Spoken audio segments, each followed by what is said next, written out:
नमस्कार दोस्तों, कैसे हैं आप लोग।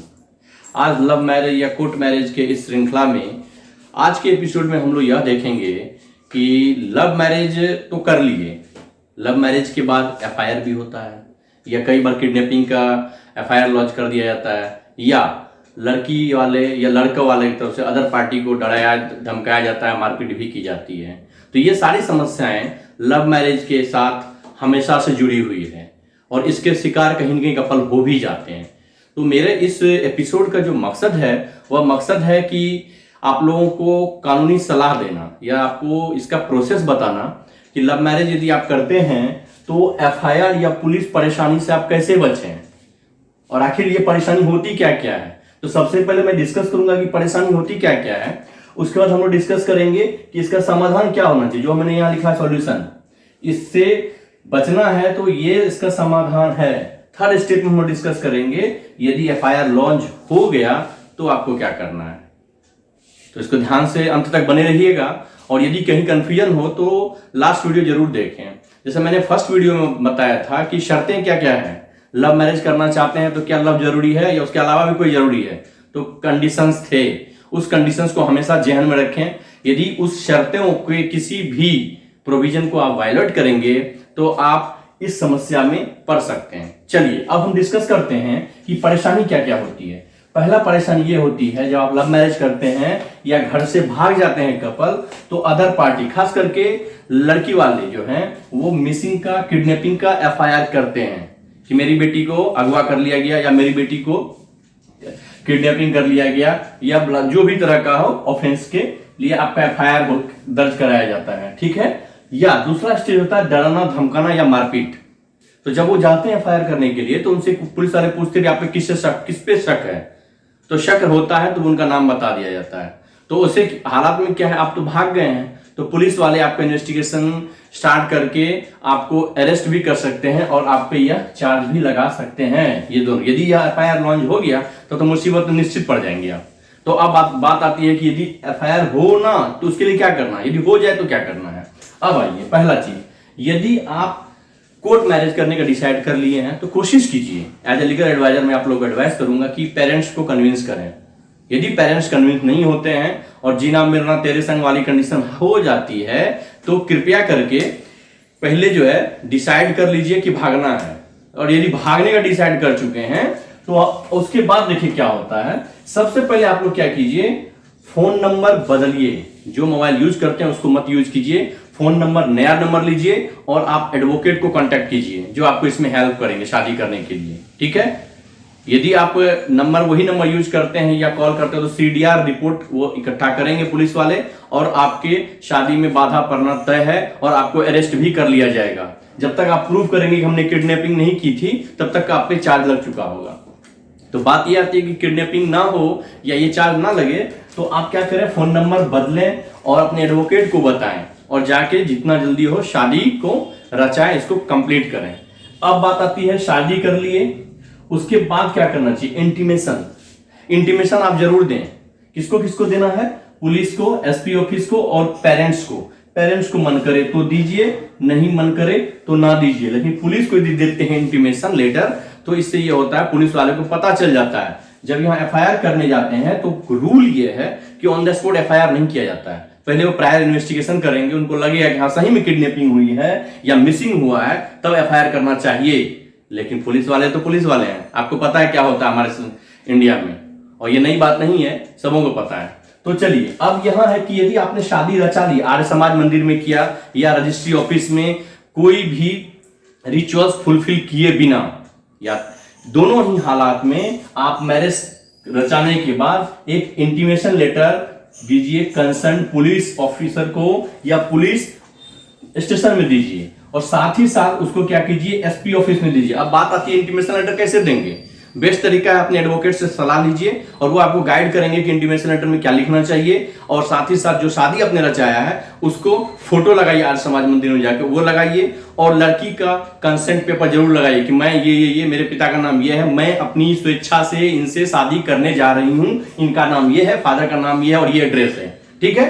लड़की का कंसेंट इसलिए मैं बोल रहा हूं, या दोनों पार्टी का लीगली दोनों पार्टी का अपना कंसेंट देके वो भी अटैच कर देना चाहिए इंटीमेशन लेटर में, ताकि कल यदि लड़की वाले उसे लेके जाते हैं अपनी लड़की को, तो वो बोलेंगे कि मेरी लड़की के साथ रेप किया गया है या मेरी लड़की को किडनैपिंग किया गया है।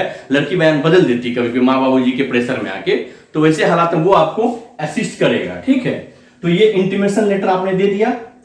उसके बाद यदि आप पे एफआईआर होता है तो आप दिखा पाएंगे कि हमने इंटीमेशन दे दिया था, और यदि इंटीमेशन पहुंच चुका होता है, एफआईआर लॉन्च नहीं होता है, उसके बाद यदि एफआईआर करते हैं पुलिस वाले तो इनकी एफआईआर को रद्द क्वैश कराया जा सकता है। इसलिए ये काम अवश्य करें। और मेरा जो अपना रूल है, मैं प्रायर और पोस्ट शादी से पहले और शादी के बाद दोनों में देता हूं, और स्पीड पोस्ट करना चाहिए इसको।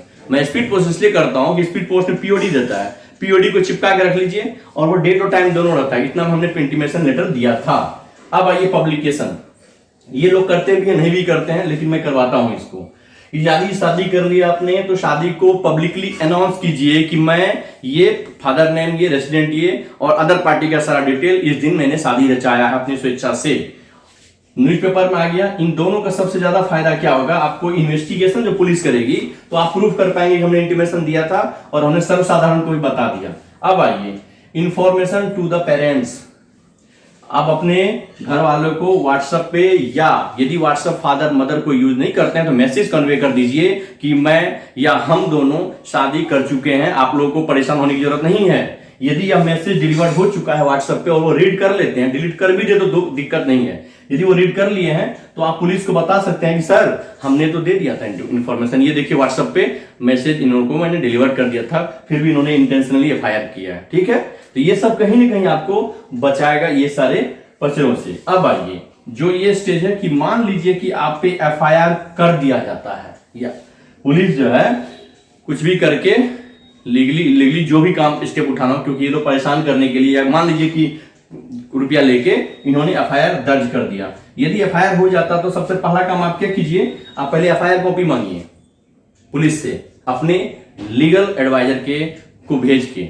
एफआईआर देता है पुलिस स्टेशन तो आगे मूव करना है। यदि एफआईआर कॉपी नहीं देता है तो आप जाइए एसपी ऑफिस। एसपी ऑफिस को बोलिए सर मैंने शादी करी थी, इंटीमेशन लेटर दिया था, ये रहा मेरा पीओडी डिटेल, ये रहा मेरा सारा चीज, ये मैंने ये आर्य समाज मंदिर में शादी करी थी, ये फोटो लगा के रखा था। ठीक है, वो सब इनको दिखाइए एसपी ऑफिस में और बोलिए सर प्रोटेक्शन दीजिए हम लोगों को, नहीं तो हम लोगों को जानलेवा खतरा हो सकता है और हमें एफआईआर प्रोवाइड नहीं कर रहा है और पुलिस स्टेशन जो है वो हेल्प नहीं कर रही है। आपको प्रोटेक्शन भी मिलेगा एसपी ऑफिस से और आपको एफआईआर कॉपी भी मिलेगा। ठीक है, यदि पुलिस आपको बार बार कॉल करती है कि भैया आ जाओ पुलिस स्टेशन इन्वेस्टिगेशन के पॉइंट ऑफ व्यू से, या 164 का बयान लेना है लड़की का, ठीक है, ऐसे हालात में आपको जाना चाहिए, ये लॉ बोलती है। ठीक है, लॉ बोलता है कि आपको जाना चाहिए, लेकिन यदि मुंह उठा के पहुंच गए तो बिहाइंड द बार पहुंच जाएंगे, क्योंकि कुछ ना कुछ समस्या में डाल देगा वो आपको। आप एडवोकेट को लीजिए फिर वहां जाइए, क्योंकि 164 का नाम भी आपने नहीं सुना हुआ होगा, लेकिन ये बहुत बड़ा काम करेगा आपके लिए। 164 पेज बयान होता है, लड़की बोलेगी कि मैं स्वेच्छा से शादी किया था और मेरी मर्जी थी, मैं बालिग हूं, यानी मेरा एज जो है मेजोरिटी का एज है, सारा चीज प्रूफ दे चुका है, और वहां पे वह यदि बोलती है कि मैं अपनी मर्जी से शादी किया था, तो 164 के बयान के आधार पर फाइनल रिपोर्ट पुलिस जमा करेगी। फाइनल रिपोर्ट जमा करेगी तो एफआईआर जो कोर्ट में खत्म हो सकता है। यदि मान लीजिए एफआईआर स्टेटमेंट को मोल्ड किया गया, यदि आप इनको लेके नहीं जाते हैं तो पुलिस क्या करेगी, अपने हिसाब से लिखेगी, वो बोलेगी कुछ, पुलिस लिखेगी कुछ 164 के बयान में, और वो फाइनल रिपोर्ट ना जमा करके चार्जशीट जमा करेगी, तो वहां पे दिक्कत आएगा आपको। इसलिए एडवोकेट को लेके जरूर जाएं। अब ये होता है कि यदि मान लीजिए कि आपका 164 के बयान में यह बोल देती है मैंने शादी मर्जी से किया था, तो फाइनल रिपोर्ट जमा करे और एफआईआर खत्म। तो ये सारा स्टेप आप लोगों को समझ में अच्छे से आया होगा। और लास्ट स्टेप ये है कि डराना, धमकाना या मारपीट। जो पार्टी दबंग है, पैसा वाला है, पावरफुल है, अदर पार्टी को धमकाएंगे तो उसके माँ बाप को घर में जाकर धमकाएंगे, तुम्हारे बेटा को देख लेंगे, उठवा लेंगे, या तुम लोगों को मरवा देंगे, घर से निकाल देंगे। सुनते होंगे आप लोग। ऐसे हालात में घर वाले को बोलिए, प्रूफ उनको बता दे, वो अपना प्रूफ देंगे क्या, नॉन इन्वॉल्वमेंट, कि भैया मैं और मेरी वाइफ या मेरे घर वाले इन दोनों की शादी में कोई सहमति नहीं थी, या हम लोगों ने कुछ नहीं किया। पहला ये आप बताइए।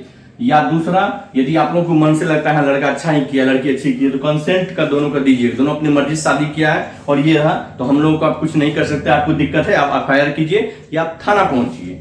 यदि वो लोग फिर भी परेशान कर रहे हैं तो ऑडियो या वीडियो बनाइए उसका रिकॉर्ड करने के लिए, वो एविडेंस होगा, और आप जाके कंप्लेन लॉन्च कीजिए पुलिस स्टेशन में कि फलाना आपका फादर या मदर या भाई जो है ऐसे आए दिन धमकाता है, गाली गलौज करता है या मारपीट कर गया, वो क्रिमिनल ऑफेंस है। ठीक है, तो यदि आप लोगों को मेरा वीडियो अच्छा लगा हो तो कृपया कर मेरे इस मेहनत को आगे बढ़ाएं और सभी लोगों के पास उसको पहुंचाएं, और कृपया करके इसे लाइक करें, सब्सक्राइब करें और औरों के साथ जरूर शेयर करें। धन्यवाद एंड जय हिंद।